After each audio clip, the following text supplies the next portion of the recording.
Olá, favorecidos, bem-vindos ao nosso canal Fortalecer para Reinar. Nosso tema de hoje é: quando você para de tentar, Deus começa a agir. Enquanto você não for liberto de ter que agradar a Deus, você nunca conseguirá servir a Deus. Essa é uma afirmação eloquente de um apóstolo chinês da nossa época, que provou seu amor por Cristo, suportando por 20 anos os sofrimentos de uma prisão comunista, o Watchman. Essa frase está escrita em seu livro A Vida Cristã Normal. Separei alguns trechos do livro que quero compartilhar com você.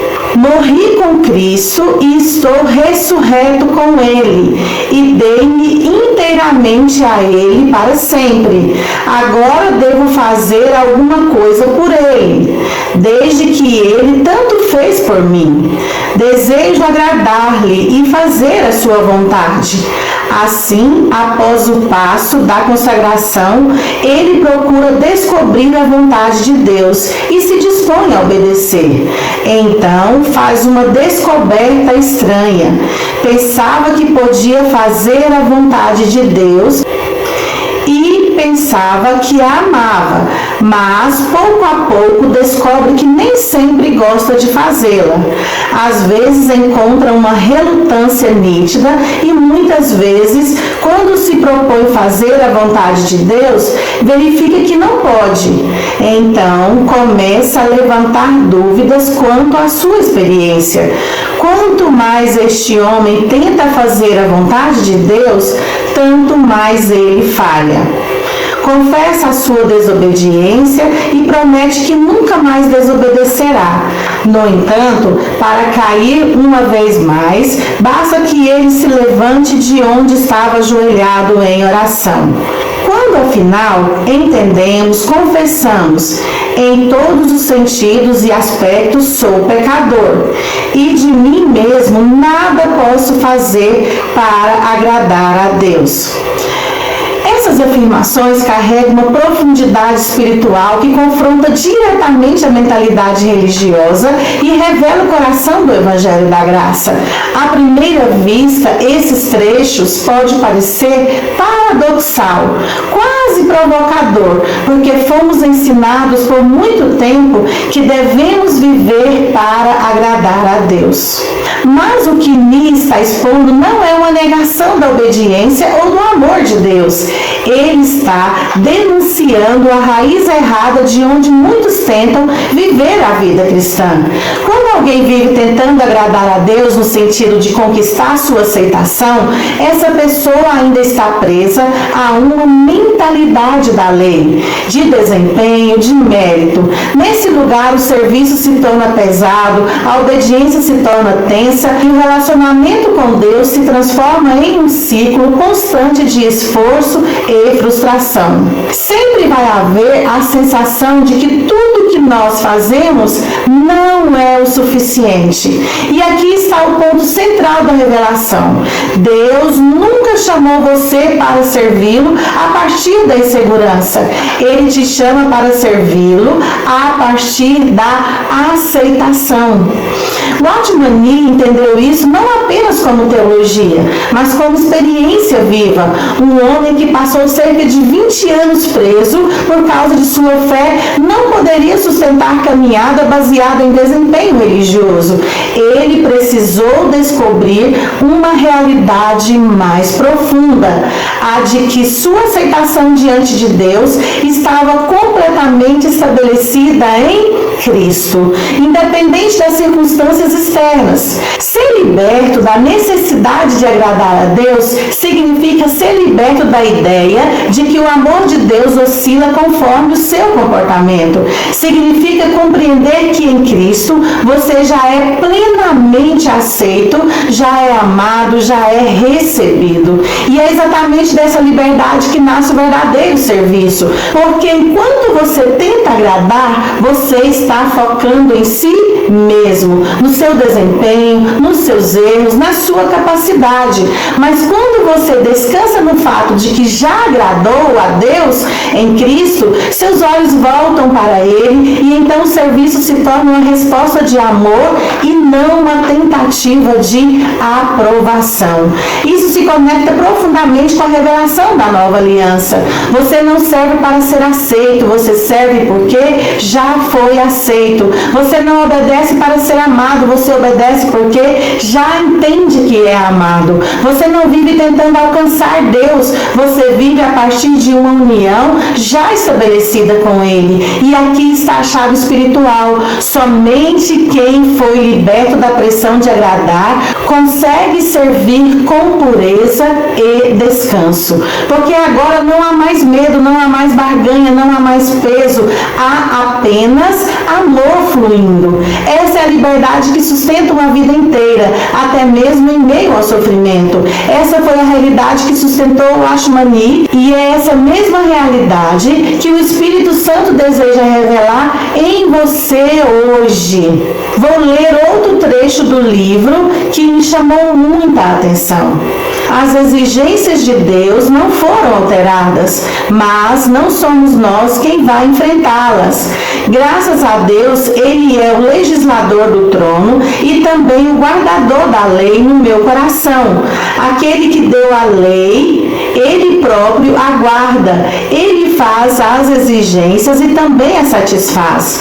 Enquanto fizermos as nossas tentativas, Ele não tem caminho livre para fazer em nós coisa alguma. São as nossas próprias tentativas que nos levam a fracasso após fracasso. Deus deseja nos ensinar que, por nós mesmos, nada podemos fazer e, até que reconheçamos plenamente essa verdade, não cessarão as nossas decepções e desilusões. Esse trecho expressa uma das verdades mais libertadoras da vida cristã. Deus nunca reduziu o seu padrão. Ele mudou a fonte de onde esse padrão é cumprido. As exigências de Deus continuam perfeitas, santas e elevadas. Nada foi flexibilizado. O problema nunca foi o padrão, mas a nossa incapacidade de alcançá-los por nós mesmos. E é exatamente aí que entra a glória da nova aliança. Deus não apenas exige, Ele mesmo supre em nós aquilo que Ele requer. Quando o texto diz que Ele é o legislador do trono e também o guardador da lei no coração, está se revelando algo profundo. Aquilo que antes estava fora de nós como uma exigência externa, agora foi colocado dentro de nós como vida. Não é mais uma cobrança que vem de fora, mas uma realidade que opera de dentro pelo Espírito Santo. Isso muda completamente a dinâmica da vida cristã. Enquanto o homem tenta obedecer por si mesmo, ainda está preso ao sistema da lei, mesmo que fale ou pregue sobre a graça. Porque a essência da lei não é apenas mandamento, mas esforço tentando responder a Deus. E esse caminho sempre termina em frustração, porque a carne nunca conseguirá produzir aquilo que é espiritual. É por isso que o texto afirma com tanta precisão: enquanto fizermos as nossas tentativas, Ele não tem caminho livre para fazer em nós coisa alguma. Não porque Deus se recusa a agir, mas porque a autossuficiência humana ocupa o espaço da dependência. Deus não opera onde o homem ainda confia em si mesmo. E está aqui o ponto que muitos evitam, mas que é essencial. Deus permite as nossas frustrações. Ele permite o ciclo de tentativa e fracasso, não para nos destruir, mas para nos levar a uma conclusão inevitável. Por mim mesmo, eu não consigo. E essa não é uma derrota, é o início de uma verdadeira vida espiritual. Porque quando o homem finalmente desiste de si mesmo, ele abre espaço para a operação de Deus. Quando ele para de tentar produzir, ele começa a experimentar. Quando ele deixa de confiar na própria capacidade, ele passa a viver pela capacidade de Cristo que está está nele. Então aquilo que antes era exigência agora se torna expressão. Não é mais você tentando cumprir a vontade de Deus, é Deus cumprindo sua vontade em você. Isso está totalmente alinhado com a realidade da graça. Deus estabelece o padrão. Cristo cumpre esse padrão por você. E o Espírito Santo cumpre esse padrão em você. Não é maravilhoso? Por isso, a vida cristã não é uma jornada de esforço crescente, mas de dependência crescente. E até que essa verdade seja plenamente reconhecida, não apenas entendida, mas abraçada, o coração continua preso em ciclos de tentativa e frustração. Mas quando essa revelação se torna viva dentro de você, algo muda profundamente. O peso cai, a ansiedade cessa e a vida passa a fluir, porque agora já não é você tentando alcançar Deus, é Deus vivendo em você tudo aquilo que Ele sempre desejou. Em algumas situações extremas, quando uma pessoa está se afogando, o instinto de sobrevivência gera pânico extremo. Ela tentará subir em cima de quem tentar ajudá-la, afundando o socorrista, e assim ambas podem perder a vida. Se a pessoa que está se afogando está muito agitada e agressiva, o socorrista vai esperar, observando a uma certa distância, até que ela se canse e pare de lutar. Quando ela para, torna-se uma vítima passiva, inconsciente, tornando o reboque mais seguro e fácil. Esse relato ilustra de forma profunda uma verdade espiritual essencial. Enquanto alguém ainda confia em suas próprias forças para se salvar, ajudar essa pessoa se torna praticamente impossível. O socorrista, nesse caso, demora um pouco, não por falta de amor, mas por sabedoria. Ele sabe que se tentar salvar a pessoa antes da hora, o desespero de quem está se afogando faria com que ambos se perdessem. Somente quando a pessoa que precisa ser salva chegou ao fim de si mesma, quando suas forças se esgotarem, que poderá ser verdadeiramente salva. Esta imagem se conecta diretamente com a vida cristã. Muitas vezes a pessoa ainda está lutando para se salvar espiritualmente, tentando agradar a Deus por esforço próprio, tentando vencer o pecado pela força da carne, tentando cumprir a exigência como se dependesse dela. Mas enquanto esse esforço continua, não há espaço para a atuação plena da graça. E é exatamente isso que a Escritura ensina. O fim do esforço humano é o início da obra de Deus. Enquanto alguém acredita que ainda consegue, ainda está confiando em si mesmo. Porém, quando reconhece eu não posso, então finalmente está na posição certa para experimentar o poder de Deus. Assim como o socorrista entra na água no momento certo, Deus age quando cessamos nossas tentativas próprias. Não porque Ele demorou, mas porque agora há espaço para Ele agir sem resistência. Não é o homem tentando cumprir a lei, mas Deus operando no homem. Não é o esforço da carne, mas fruto do Espírito. Não é tentativa, mas dependência.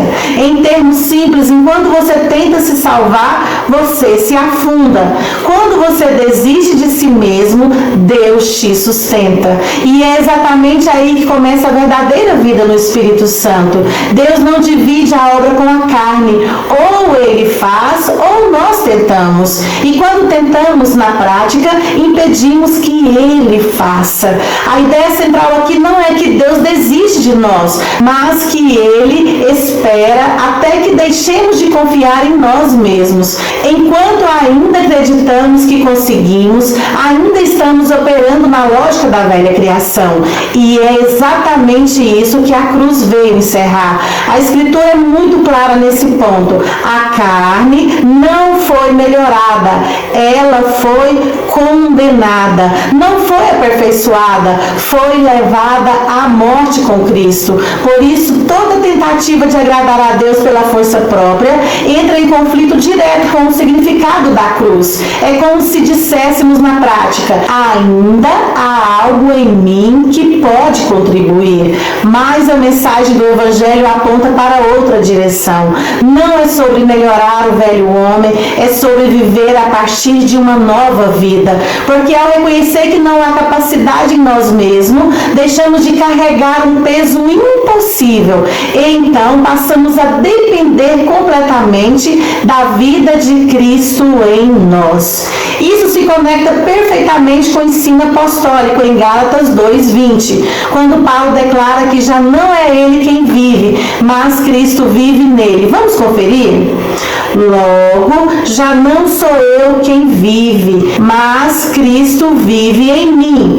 E esse viver que agora tenho na carne, vivo pela fé no Filho de Deus, que me amou e a si mesmo se entregou por mim. O ponto mais profundo desse texto é este: esforço próprio não é sinal de maturidade espiritual. Muitas vezes é sinal de que ainda não compreendemos a cruz. Porque entender a cruz nos leva a 3 conclusões inevitáveis. Eu não posso, Deus já fez, agora eu dependo. E é nessa dependência que o Espírito Santo opera de forma real, não produzindo obras forçadas, mas gerando vida, fruto, transformação verdadeira. Quanto mais você insiste em tentar, mais distante fica da fonte. Quanto mais você descansa na obra consumada, mais o próprio Deus vive através de você. Amém? Que o Senhor Jesus abra o seu entendimento espiritual e te conduza a uma revelação cada vez mais profunda, em nome de Jesus. Se essa mensagem falou com você, permaneça e caminhe conosco. Acompanhe o canal e permita que a graça te conduza a níveis cada vez mais profundos de vida, liberdade e descanso em Cristo. Que a graça seja abundante sobre a sua vida, em nome de Jesus.